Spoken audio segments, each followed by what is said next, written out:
তন্ত্র সমাজের একটি শিক্ষা, হয়তো আমাদের করণীয় দাম্পত্য জীবনে একটা তন্ত্র শিক্ষা, যেটা চিতায় করা হতেন সবাই ক্ষেত্রে, আমাদের বাংলার মাঝেই হোক আর ভারতবর্ষের মাঝেই হোক। কিন্তু বাংলার মাঝে দেখবেন আজকে সিদ্ধাই হয়তো নেওয়া হয়, আর সময় ক্ষেত্রে একটা সৎ ব্যক্তি যদি মারা যেতেন, সেখানে আমাদেরই কেউ গুরুরা যারা শ্রীচরণে চলে গেছেন, হয়তো তারা চিতায় সাধনা করতেন। তাদের হয়তো দাম্পত্য জীবনে হয়তো তারা কাটিয়ে গেছেন, জীবনে তারা সিদ্ধাই নিয়েছেন। কেন সিদ্ধাইটা একটা সবাই আমাদের চিতার উপরে সাধনা করে সিদ্ধাই নেওয়া হতো। সেই সিদ্ধাই করে সমাজের করণীয় কাজ তারা করতেন বটে, সেটা সময় ক্ষেত্রে তারা করে গেছেন। হয়তো সময়ে যে চিতাগুলো জাগিয়েছিলেন, সেগুলো কোনো সৎ ব্যক্তি হয়তো মারা গেলেন কোনো গ্রামের মাঝে, আর সেখানে গিয়ে তারা সাধনা করে সিদ্ধাই নিতেন। কারণ চিতায় সাধনা আজকে দেখবেন সেগুলো হয়তো কিছুটা হলে হয়তো পেছিয়ে গেছে বর্তমান বাংলায়। আর চিতায় হয়তো যখন সাধনা করতেন, সেই চিতায় তারা সিদ্ধাই নিতেন। সেই সিদ্ধাই নিয়ে তারা সমাজের কাজ করতেন। সমাজের যে ক্রিয়াকার্যর কাজ, তা থেকে আমাদের রিলিফ করতেন। কারণ তারা চিতায় সাধনা করে যে সিদ্ধাইগুলো নিয়ে আমাদের বাংলার মাঝে তারা করে গেছেন, সেটা সময়ের একটা খেলা হয়তো ছিলেন। কারণ তারা সিদ্ধাই নিয়ে সমাজের কাজ করেছিলেন। আর এক একটা আসুন তারা বাংলার মাঝে রেখে গেছেন, যে সমস্ত তারা সাধনা করে একের পর এক কেউ অ্যাট এ টাইম এসছেন, তারা কিন্তু সাধনা করে সিদ্ধাই নিয়ে আমাদের জন্য কিছু রেখে গেছেন। সেগুলো আজকে বর্তমান দিনে জাগেনি।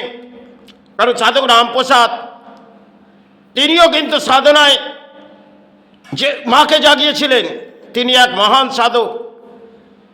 তিনি পঞ্চবটী আসন হয়তো একটা জায়গার মাঝে রেখে গেছেন, সেটা বাংলা আজও কেউ জাগাতে পারেনি। কারণ সেটা সময় ক্ষেত্রে তিনি সাধনা করেছিলেন, হয়তো মা মা করে চিৎকার করে সাধনা করে তিনি সমাজ জাগিয়ে গেলেন। সময় ক্ষেত্রে হয়তো সে সময় সমাজ জাগেনি, আর গ্রামের মাঝ দিয়ে তিনি সমাজকে জাগাতে চেয়েছিলেন। তিনি এক মহান সাধক এসেছিলেন, সেটা সময়ের খেলা ছিলেন তার জীবনে। তিনি এসে এই বাংলাকে জাগাতে এসেছিলেন। অনেকক্ষণে হয়তো বাংলা চলে যাওয়ার পর সাধক হয়তো শ্রীচরণে চলে গেলেন, আর পরে অ্যাট এ টাইম বাংলা হয়তো কিছুটা জেগে গেলেন। গানের মাঝ দিয়ে তিনি জাগাতে চেয়েছিলেন। তিনি মহান সাধক এসেছিলেন। আজ তার শ্রীচরণে প্রণাম জানাই। কেন তিনি যা করণীয় কাজ করে গেছেন, তাতে আজও হৃদয় জড়িয়ে যাবে। এক একটা গান তিনি গেয়ে গেছেন, অপূর্ব গানের হয়তো নীলা মায়ের কণ্ঠে আবির্ভাব করেছিলেন। আর সময় সাধক তিনি দারিদ্রতার মাঝে কাটিয়েছিলেন। তা হয়তো কিছুটা হলেও আমরা সেগুলো যতটা আমরা জানি, যে সাধনা করে তিনি কিন্তু এই সমাজকে জাগাতে চেয়েছিলেন। ধর্মের গান গেয়ে সময় হয়তো দারিদ্রতার মাঝে কাটিয়েছিলেন। বহু কেউ বাংলায় সাধক এসেছিলেন, এটা সময়ের খেলা ছিলেন। আজকে হয়তো সাধনা করে বাংলায় কিছু অর্থ সঞ্চয় করে কেউ সিদ্ধায় নিলেন, আর সেই সিদ্ধায় নিয়ে হয়তো সমাজের করণীয় কাজ আজকে দেখবেন ইউটিউব থেকে আরম্ভ করে সমস্ত কিছুতে ক্রিয়াকার্যর কাজ হয়তো করানো হয়। কিন্তু সময় ক্ষেত্রে যারা সাধনা করেছেন, তাদের অর্থের লোভ লালসা ছিলেন না। তারা কিন্তু মানব সেবা করে গেছেন। মানব সেবা, সে মায়ের কাছ থেকে যেটুকুন চেয়েছে, মা যদি কিছু পারিস আমাকে দে, আমি সমাজকে তুলে দিই। এটা তাদের করণীয় খেলা ছিলেন।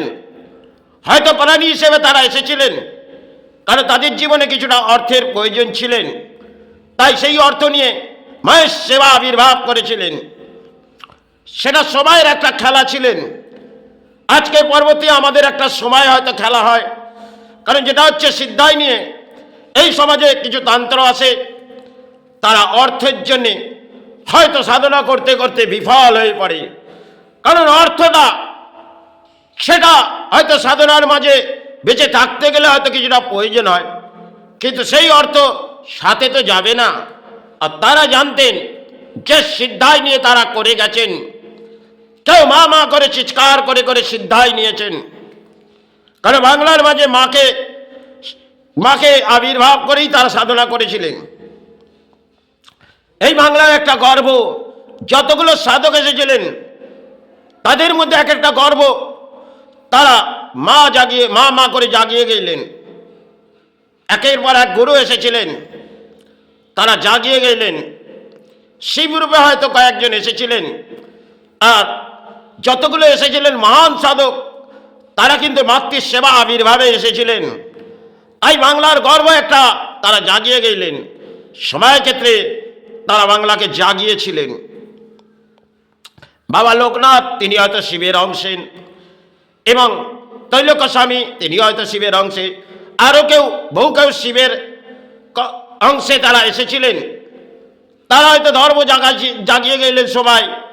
আর মাতৃর সেবায় যারা এসেছিলেন তারা আবির্ভাব করে মাকে জাগিয়ে গেলেন। সেই সাধনা করে তারা বাংলার মাঝে ধর্মস্থান জাগিয়ে গেলেন। যে সমস্ত ধর্মস্থানে আজকে আমরা যাব, এক একটা সাধক এসেছিলেন, মহান সাধক। কালীঘাট তানে বহু সাধক হয়তো প্রবেশ করেছিলেন, আজও হয়তো কেউ সাধনা করে তানে প্রবেশ করে, কিন্তু সবাই ক্ষেত্রে তারা সাধনা করে সিদ্ধাই নিয়ে এই সমাজকে জাগাতে এসেছিলেন।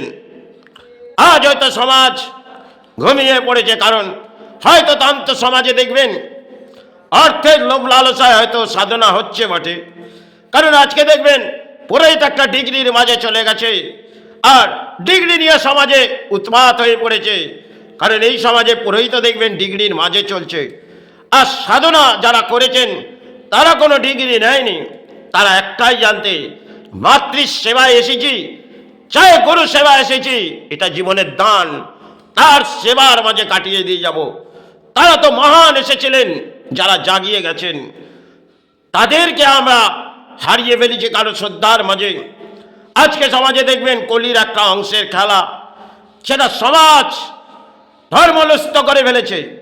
কারণ এক একটা ধর্মস্থানে দেখবেন গিরিদের ভিড়, যারা নারীরা এই স্থানে প্রবেশ করে একটা সময় সাধনার মাঝে যারা জাগিয়েছিলেন, তারা মা মা করে চিৎকার করে সাধনা জাগিয়েছিলেন। দক্ষিণা স্থানে হয়তো ঠাকুর এসেছিলেন, সেটা দক্ষিণা স্থান। আর বহু স্থানের মাঝে একের পর এক এট এ টাইম সাধক এসেছিলেন। তারা সাধনা করে আমাদের বাংলা কেন বিশ্ব ব্রহ্মাণ্ড যাকে জাগিয়ে দিয়েছিলেন, তাদের সাধনার মাঝে আজ অন্তরে আমরা হারিয়ে ফেলেছি। কারণ সাধক রামপ্রসাদ তিনি গানের মাঝ দিয়ে জাগিয়ে গেলেন, এক মহান সাধক তিনি এসেছিলেন বটে। আজ থেকে 350 বছর হয়তো পেরিয়ে গেছে। সময়ের একটা অংশের খেলা ছিলেন মহান সাধক, তিনি এসে জাগিয়ে গেলেন গানের মাঝ দিয়ে।